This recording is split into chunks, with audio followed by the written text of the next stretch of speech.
start by disconnecting both driver and passenger side batteries. After you've disconnected the batteries, you can start to remove the cold air intake system, first by disconnecting the mass airflow sensor, followed by removing the rest of the cold air intake.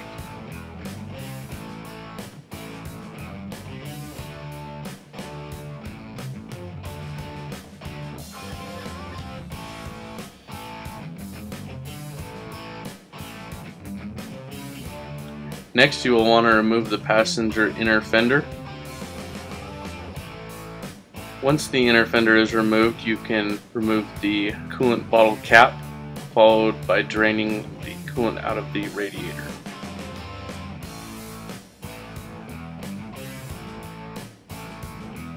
Once the coolant is drained, you can proceed to remove the coolant bottle from the passenger side fender.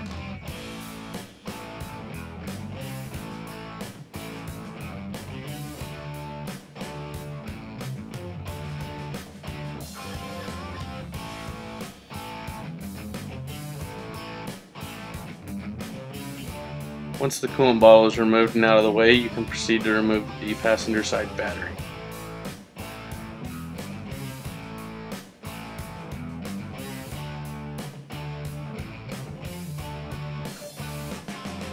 With the battery out of the way, you can proceed to remove the battery tray that is bolted to the passenger fender and the firewall.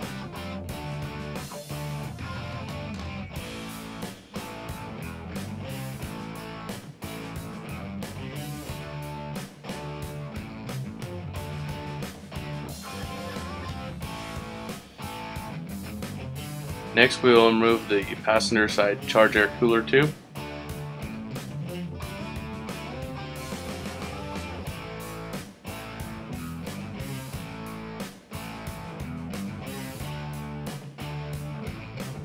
With the passenger side charge air cooler tube out of the way, you can begin to unbolt the intake horn from the factory replacement EGR valve. You can also at this time begin to remove the turbo inlet mouthpiece from the factory replacement turbocharger.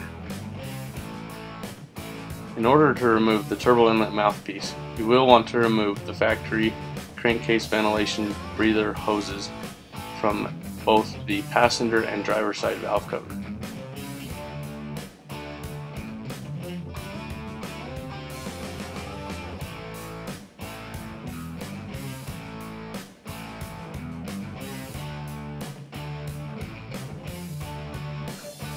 With the CCV tube and turbo inlet mouthpiece out of the way, you can now unbolt the factory wire loom from the top of the intake horn and remove it from the truck.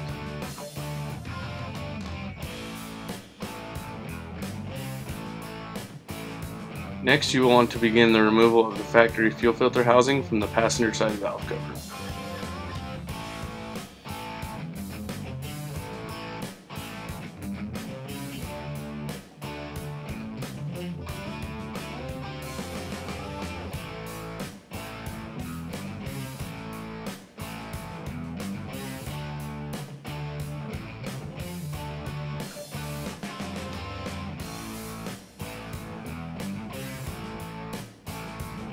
With the fuel filter out of the way, you can proceed to remove the OEM support for the factory air intake box.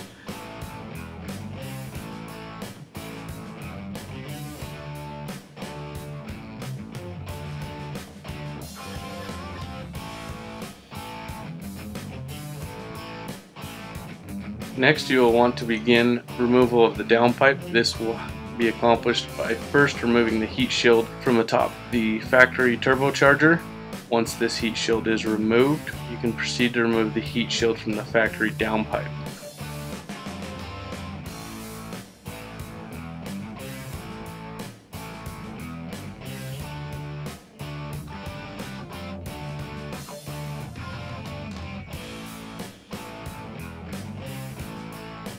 With both the heat shields removed, you can now disconnect and remove the V-band clamp from the back of the factory charger. Then you can proceed to remove the factory exhaust from the downpipe, accessed through the passenger fender.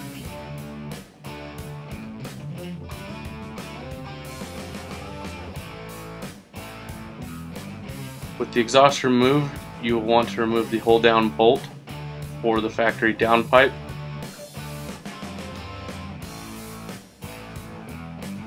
With everything disconnected, you can now remove the factory downpipe from the truck. This can be done after the removal of the factory glow plug module and mount from the driver's side valve cover.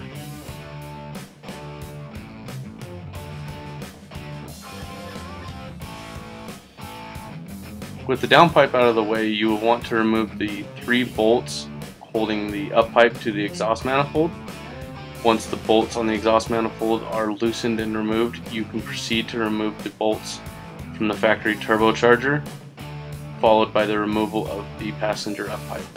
With the passenger up pipe out of the way, you can now cut the factory portion of the exhaust back, making room for the new downpipe.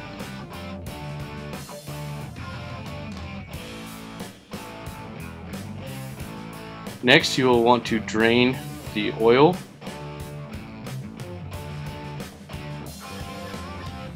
With the oil drained, you can now proceed to remove the lower oil pan.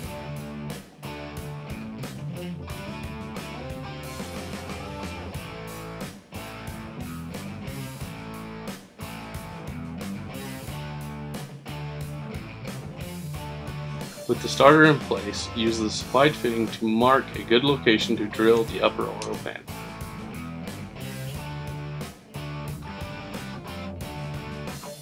Once the oil pan is marked, you can now remove the starter from the truck and proceed to drill the upper oil pan.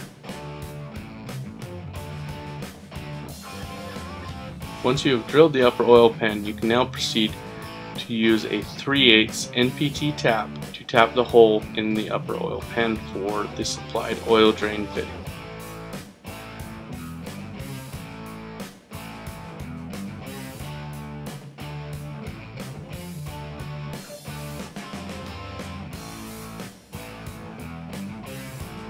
Once the hole has been tapped, we'll want to use the supplied fitting to check the fitment of the starter with the fitting screwed into the oil pan.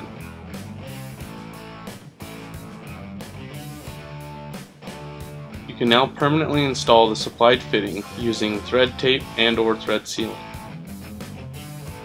Once you have cleaned the lower oil pan, you will want to install new RTV sealant and proceed to install.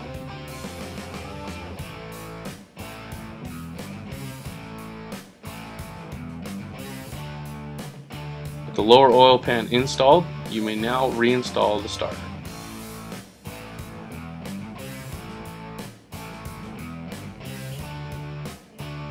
You will now want to install the supplied passenger side up pipe along with the supplied gaskets.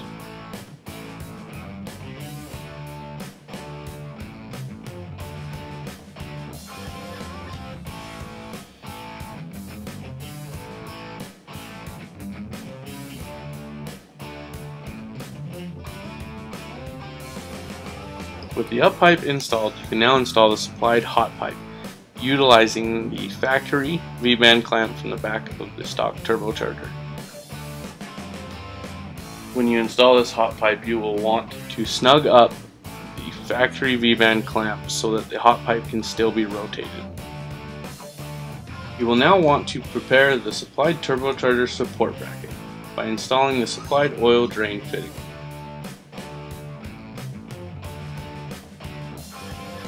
Once this fitting is installed, you will have to trim the excess threads from the top side of the bracket. This will allow the turbocharger to sit flush on the support bracket. After removing the ground wires, you may now install the supplied support bracket, utilizing the lower holes located at the front of the cylinder block on the passenger side. Be sure to reinstall the ground wires after installing the support bracket. You will also want to leave the support bracket bolts loose at this time.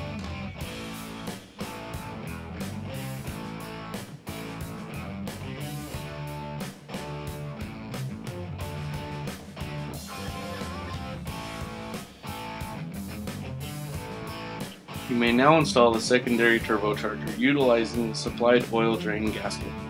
Once the turbocharger is installed, you will want to align the T6 flange of the turbocharger to the hot pipe. Once aligned, you can install the supplied gasket along with 2 bolts. With these bolts lightly tightened, You will now want to torque the turbine housing to 110 inch-pounds. With the turbine housing aligned and torqued, you may now install and tighten the rest of the bolts. Using the OEM worm drive V-band clamp, you may now install the supplied turbocharger inlet mouthpiece with the supplied O-ring.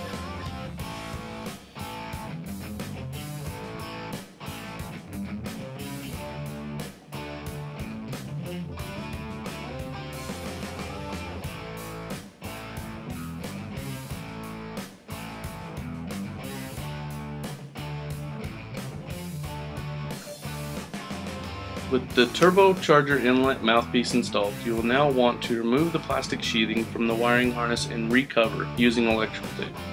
This will create room for the supplied charger cooler pipe.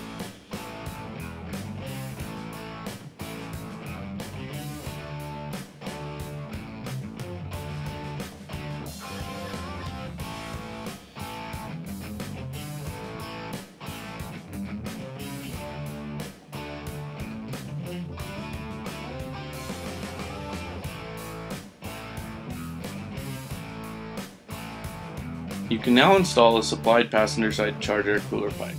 This pipe is only supplied with our LOY kits. Our LBZ and LMM kits will still utilize the factory passenger side charger cooler pipe. You may purchase a similar charger cooler pipe for your LBZ and LMM kits at industrialinjection.com.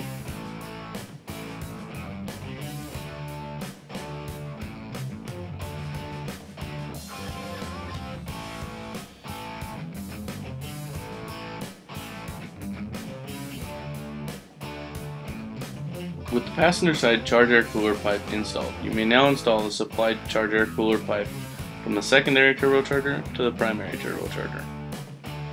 The supplied 3.5 to 3 inch 90-degree boot will be cut to fit.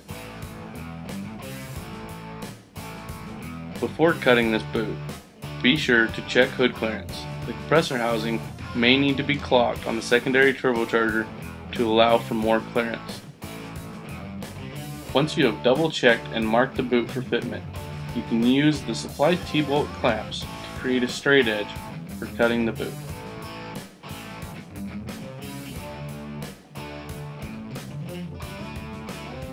Once you have made your first conservative cut to the supplied boot, you will want to install it and double check it for fitment.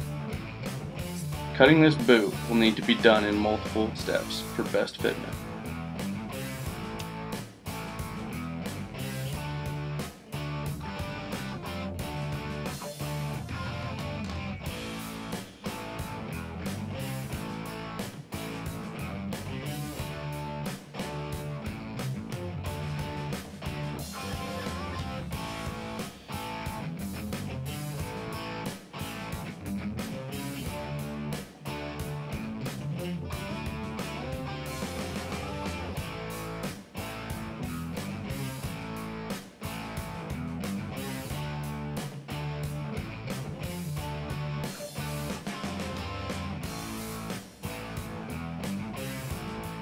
With the final cuts made to the boot, you may now install the boot permanently. You will want to utilize the supplied green O-ring on the charger cooler pipe and the supplied V-band and T-bolt clamps.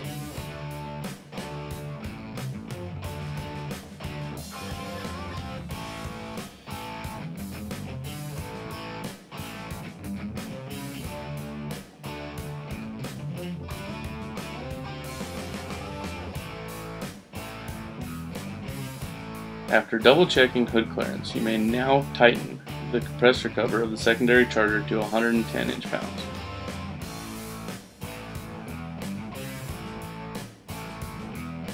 With the compressor housing cover tightened, you may now tighten the outlet clamp on the secondary turbocharger, followed by the T-bolt clamps on the 3.5 to 3 inch 90-degree boot.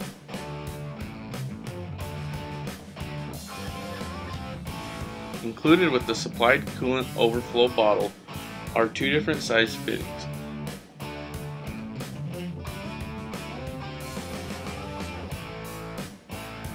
Once you have determined the proper sized fitting, you will want to apply Teflon tape to the threads and install it in your coolant bottle.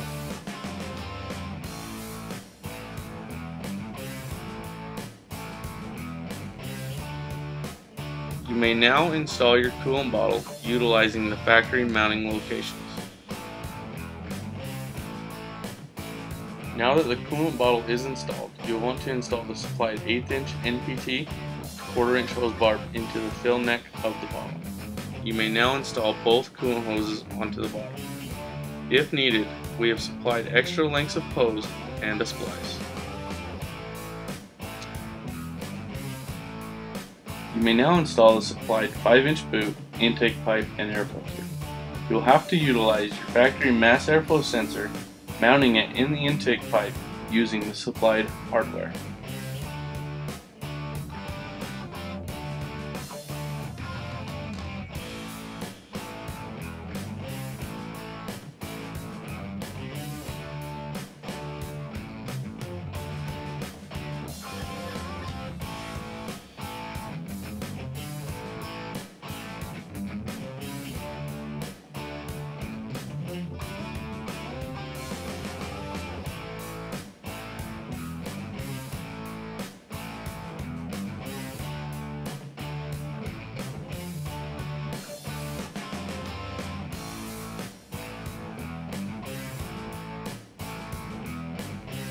With the intake installed, you may now install and route the coolant overflow hose.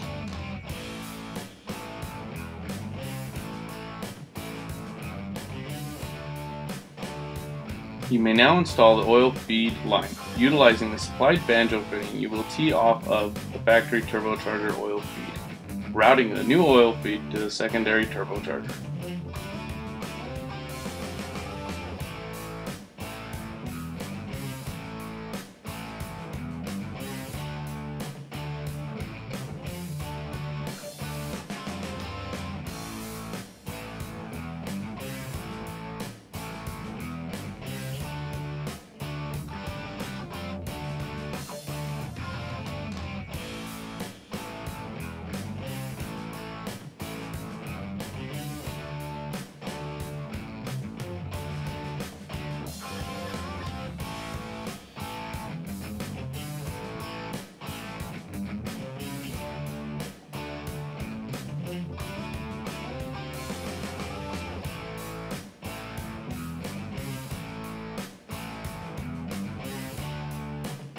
For LOYs only, with the CCV tube removed from the truck, you will have to cut the ends of the tube off to be utilized in routing the new supplied crankcase ventilation hoses. For the LBZ and LMM trucks, we have supplied you with billet crankcase breather adapters for each valve cover.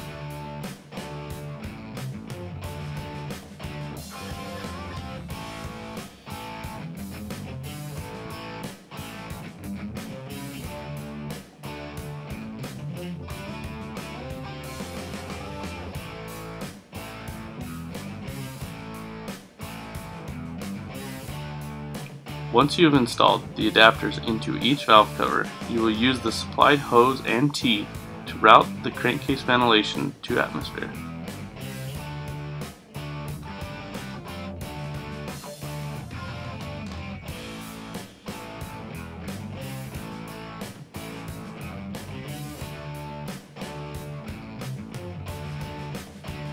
You may now install the supplied 2-piece downpipe.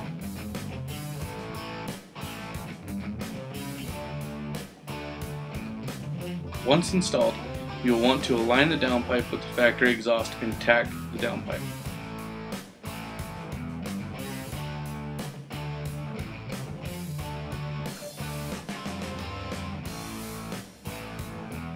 Once aligned and tacked, you can remove the downpipe to completely weld it together. If you do not have a welder, we have supplied an extra 4-inch band-aid clamp to install the downpipe.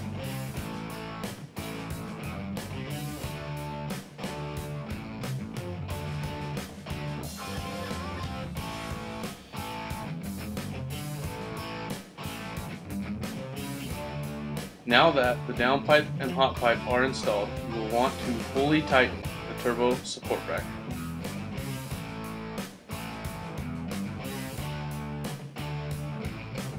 Once the downpipe is installed, you can now install the supplied oil drain line from the secondary turbocharger, ensuring that it is routed away from all heat sources.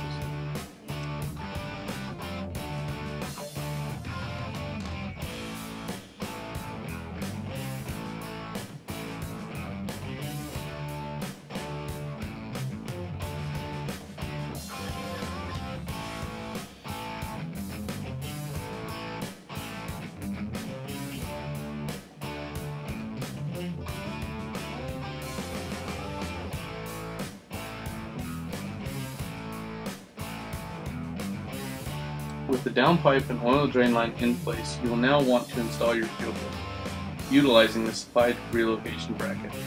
For LOIs only, you will have to mark and drill the second mounting hole.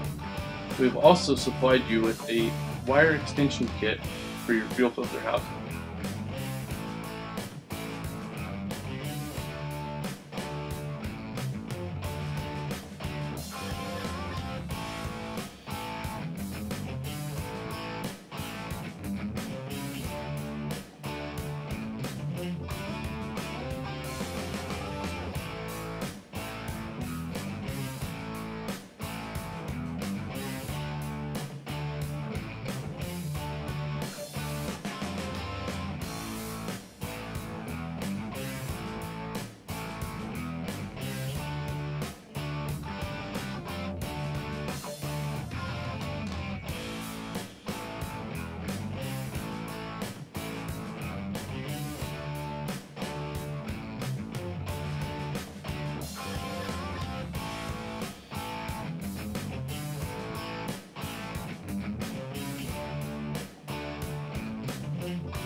Once your fuel filter is mounted in place, you will use the supplied half-inch fuel hoses to reconnect your fuel filter housing. Be sure to route these hoses away from any heat sources.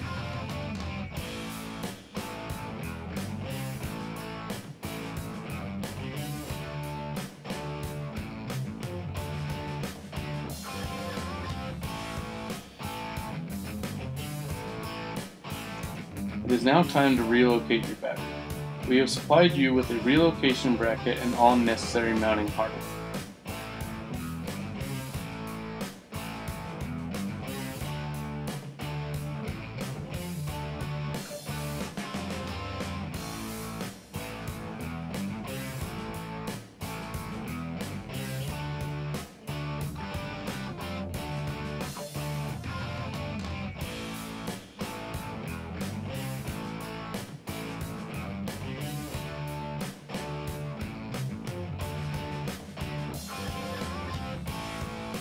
This battery tray will also utilize your OEM battery hold-down bracket. Depending on the battery, you may have to trim the plastic tabs so that the battery will fit in the tray.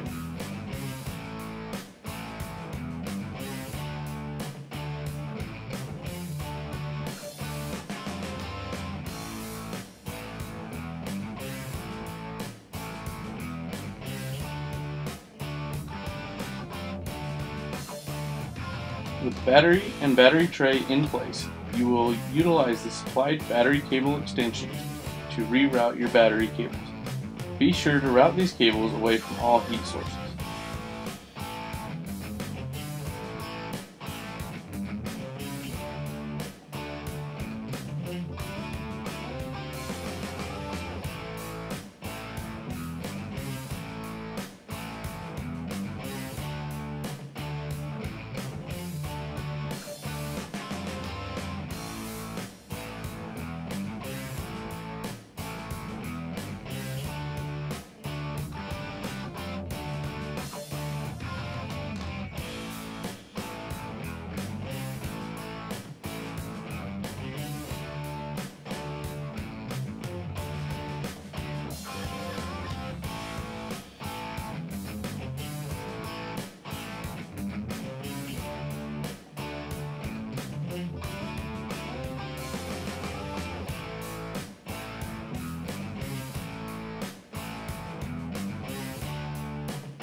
Before installation of the wheel well liner, you want to use the supplied wire extension kit to reconnect your fuel heater and water and fuel sensor.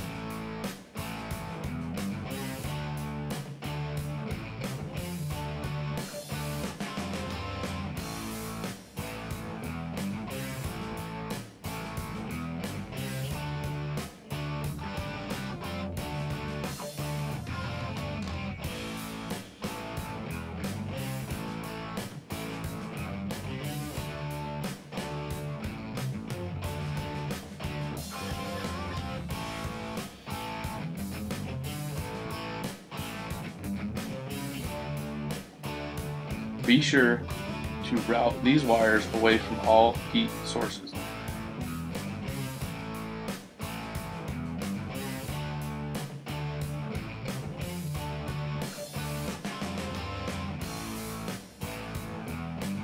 At this time, you will also want to cut and splice the coolant level sensor wires to alleviate a false low coolant light.